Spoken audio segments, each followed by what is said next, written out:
Hello everyone, welcome back to Bioworld. Myself Arpita they.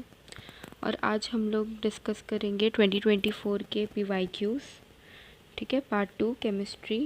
Part 1 हम लोग का complete हो गया था, अभी करना है पार्ट 2। ठीक है, तो क्वेश्चन और बायोवर्ल्ड ऐप पे सभी क्लासेस शुरू हो चुकी हैं। डिस्क्रिप्शन में ऐप का लिंक है, वहाँ से आप लोग ज्वाइन कर सकते हैं। Question number 76, metals above hydrogen in the activity series can displace hydrogen from। तो इसमें क्या बोल रहा है कि जो एक रिएक्टिविटी सीरीज़ होती है, ठीक है, ये भी क्लास 10th का ही क्वेश्चन है। ठीक है, क्लास 10th के जो स्टार्टिंग वाले चैप्टर्स है ना केमिस्ट्री के, आई थिंक उसका बहुत ज़्यादा वेटेज है उसका केमिस्ट्री में देखा जाए तो उससे बहुत सारा क्वेश्चन आता है, तो वो सब कर लीजिएगा। जितने भी केमिस्ट्री के चैप्टर्स हैं क्लास 10th के सारे ही इंपॉर्टेंट है। ठीक है, मेटल्स वाला ये सब तो कुछ ज़्यादा इंपॉर्टेंट है, और एसिड बेस वाला। ठीक है, तो metals above hydrogen in the activity series can displace hydrogen. तो इसमें ये पता होता है कि जो मेटल हाइड्रोजन रिएक्टिविटी सीरीज़ में हाइड्रोजन से ऊपर रहती हैं वो डिस्प्लेस कर देंगी डाइल्यूट एसिड को, यानी कि जो डाइल्यूट एसिड है उसमें से वही बात है, जो ज़्यादा स्ट्रॉन्ग होगा वो हटा देगा डाइल्यूट को, है ना, वो कम स्ट्रॉन्ग वाले को हटा देगा। तो इसमें क्या कर रहा है, जो मेटल हाइड्रोजन से ऊपर रहती है उससे ज़्यादा रहेगी तो उसको हटा देगी। ठीक है, तो यहाँ पे हो जाएगा आपका क्या, डाइल्यूट एसिड्स में। ठीक है, अब क्या है, alkaline potassium permanganate acidified और acidified potassium dichromate are oxidizing alcohol to. तो ये सारे क्या है, स्ट्रॉन्ग ऑक्सीडाइजिंग एजेंट है, स्ट्रॉन्ग ऑक्सीडाइजिंग एजेंट है। तो जब भी कोई स्ट्रॉन्ग ऑक्सीडाइजिंग एजेंट अल्कोहल पे एक्ट करता है तो वो डायरेक्ट एसिड बनाता है, लेकिन अगर वीक करेगा तो पहले एल्डिहाइड में कन्वर्ट करता है, फिर उसमें हम लोग डालेंगे, फिर अल्कोहल इसमें कीटोन में कन्वर्ट करेगा, फिर स्ट्रॉन्ग डाल, फिर वो एसिड में कन्वर्ट करेगा। मतलब ये स्टेप वाइज है। लेकिन अगर हम लोग स्टार्टिंग में ही स्ट्रॉन्ग ऑक्सीडाइजिंग एजेंट अगर डाल देते हैं तो वो डायरेक्ट किस में कन्वर्ट करता है, एसिड में कन्वर्ट करता है। ठीक है, यानी कि अम्ल में कन्वर्ट कर देगा। अब देखिए, catalyst is use in the hydrogenation vegetable oil, यानी वनस्पति तेल में हाइड्रोजिनेशन में प्रयुक्त उत्प्रेरक क्या है, कैटलिस्ट क्या है, तो वो है निकल। ठीक है, निकल है। अब heating ethanol at 443 Kelvin with excess concentrated dash results in the dehydration of ethanol। तो बोल रहा है अगर इथेनॉल को हम लोग 443 केल्विन में हीट करें कॉन्सेंट्रेटेड डैश, तो फिर उससे क्या बनेगा, इथेनॉल बनेगा। तो बोल रहा है कि इथेनॉल में ऐसा क्या डाले एक्सेस में 443 केल्विन में जिसकी वजह से हम लोग को इथेनॉल, डिहाइड्रेशन ऑफ इथेनॉल होगा और फिर क्या मिल जाएगा हम लोग को, इथीन मिल जाएगा। ठीक है, इथीन मिल जाएगा। तो क्या है ऐसा, सल्फ्यूरिक एसिड है। ठीक है, सल्फ्यूरिक एसिड है ना। फिर ethanoic acid reacts with absolute ethanol in the presence of N acid.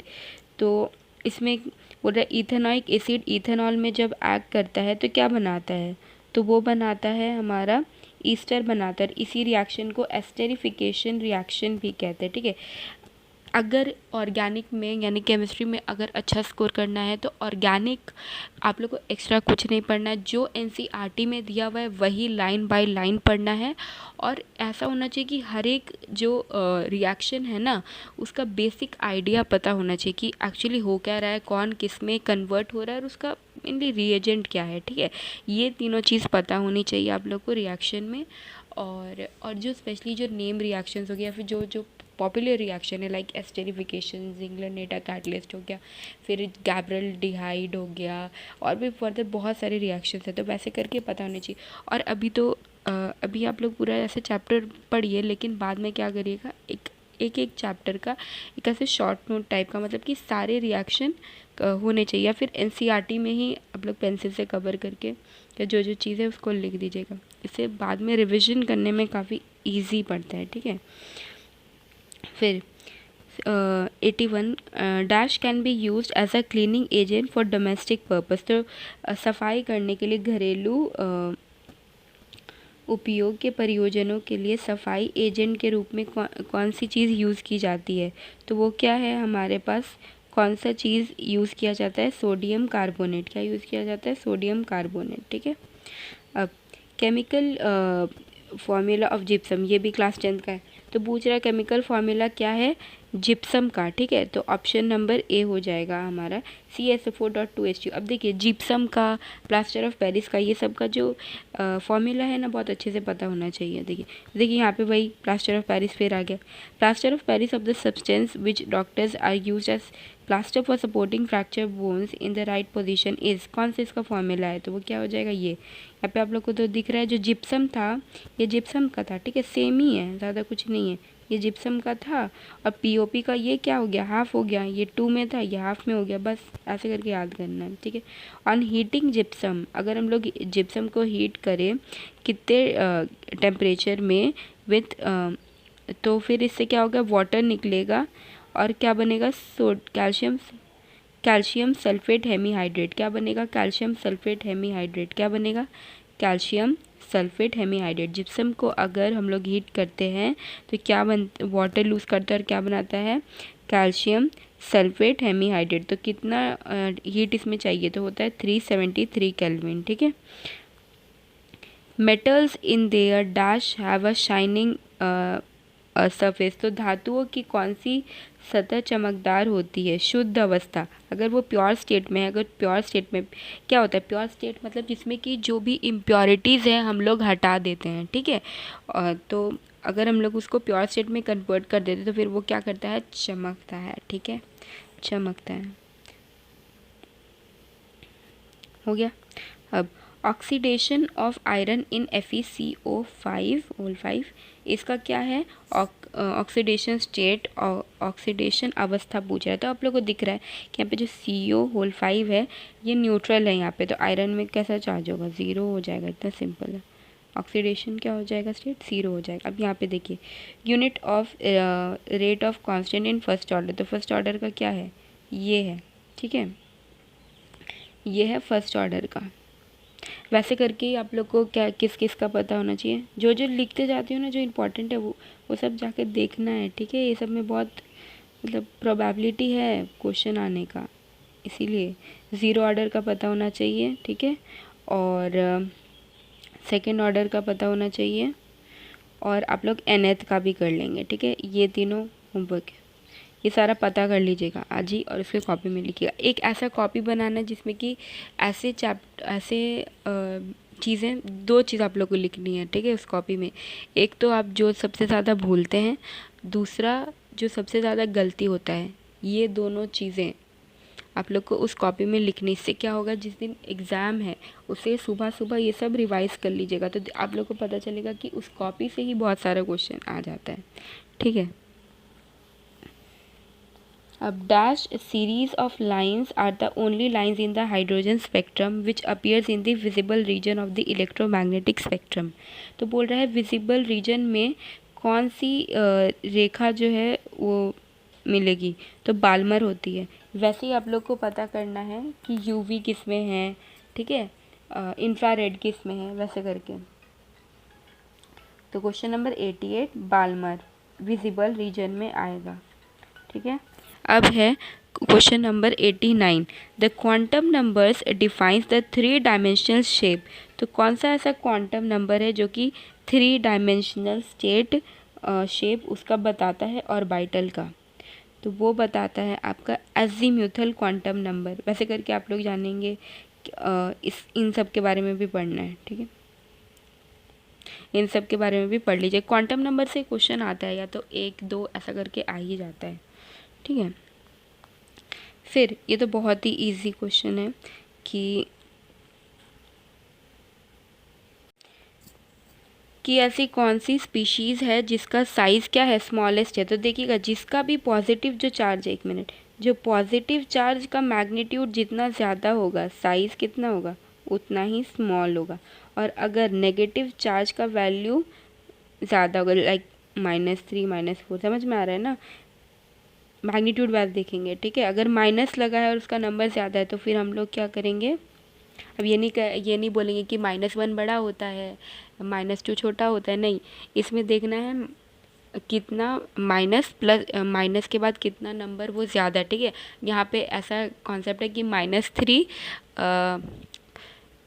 छोटा है, -4 बड़ा है, क्योंकि हम लोग ये देखेंगे ना कि कितना इलेक्ट्रॉन उससे निकल गया है, ठीक है।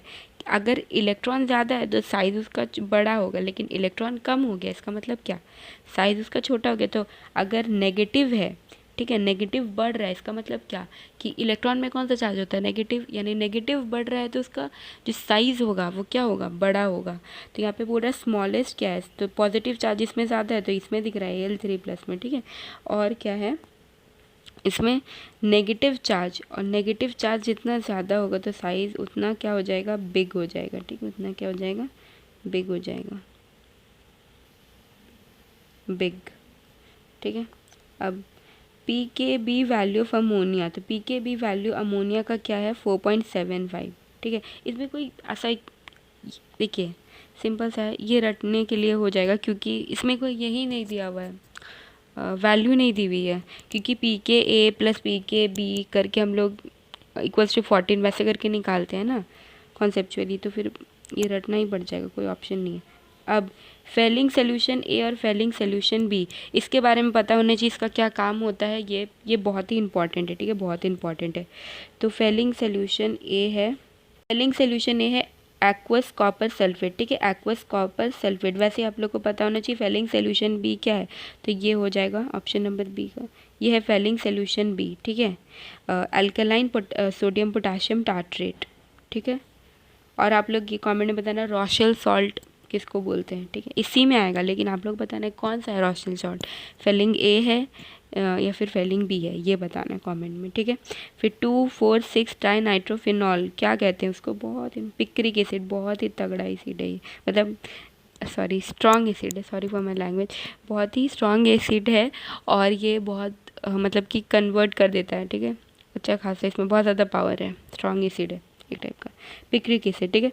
फिर द फॉर्मूला ऑफ फ्रेऑन 12 इज़, तो फ्रेऑन 12 का फॉर्मूला क्या होगा, तो फ्रेऑन 12 का फॉर्मूला है CCl2F2, ठीक है, CCl2F2 है ये इसका फॉर्मूला। अब dash is the outer orbital complex sp hybridization is a paramagnetic. अब यहाँ पे आप लोगों को क्या दिख रहा है ना, ये ऐसे भी सॉल्व हो जाएगा, ये तीनों जो है ये थोड़ा स्ट्रॉन्ग फील्ड लिगेंड है, ठीक है, ये सी स्ट्रॉन्ग फील्ड लिगेंड है, सिर्फ यही जो है एक वीक फील्ड लिगेंड है, यहाँ पे दिख रहा है पैरामैग्नेटिक चाहिए, तो हमेशा स्ट्रॉन्ग फील्ड लिगेंड जो होता है ना, पैरामैग्नेटिक ने डायमैग्नेटिक नेचर को ज़्यादा इन्फ्लुएंस करता है, इसीलिए MnCl6 3- का ये होगा आंसर। अब 96, in when zinc oxide is heated with dash it is reduced to metallic zinc, तो कौन सा चीज़ है जो कि जिंक ऑक्साइड में हीट करने से मेटालिक जिंक देता है, तो वो है कार्बन, ठीक है, कार्बन होगा इसका answer. The reaction of iron oxide with dash is used to join railway tracks और cracked machine parts, तो उसका आंसर क्या है, ऐसा कौन सा चीज़ है जिसको यूज़ करते हैं आयरन ऑक्साइड के साथ रिएक्ट करवाएंगे और फिर उसको रेलवे का जो क्रैक पार्ट है मशीन पर उसको जोड़ते हैं, ठीक है, रेलवे ट्रैक्स को, ये भी क्लास 10th का ही क्वेश्चन है, तो ये क्या हो जाएगा एल्यूमिनियम, ठीक है, एल्यूमिनियम होता है इसका आंसर। फिर sodium magnesium and calcium are obtain by the electrolysis of their molten oxides, ठीक है, मोल्टन ऑक्साइड्स होगा, सॉरी ऑक्साइड नहीं क्लोराइड्स होगा, ठीक है, क्लोराइड्स होता है। Generally in India dash gold is use for making ornaments, तो 22 कैरेट गोल्ड को यूज़ किया जाता है, क्योंकि अगर 24 हो गया तो वो मतलब कि उसमें ना ऐसे जो उसमें पैटर्न्स बनते हैं, डिज़ाइनिंग पैटर्न्स, वो उतना अच्छा नहीं बन पाता, ठीक है, इसीलिए 22 कैरेट ज़्यादा प्रेफर किया जाता है। फिर if one of the metal dash is then the alloy is known as, अगर ये मरकरी यूज़ की गई है, ठीक है, अलॉय में, तो उसको क्या बोलेंगे, एमलगम, ठीक है, एमलगम। तो इसी के साथ हमारा 2024 का पेपर कंप्लीट हो जाता है with bio physics and chemistry. तो जो जो करने को बोला है वो करिएगा, आप लोग को ही रिज़ल्ट मिलेगा उससे। और समझ में आया कि नहीं ये बताइएगा। बायो वर्ल्ड ऐप पे सभी क्लासेस शुरू हो चुकी हैं, डिस्क्रिप्शन में आपका लिंक है। Thank you so much.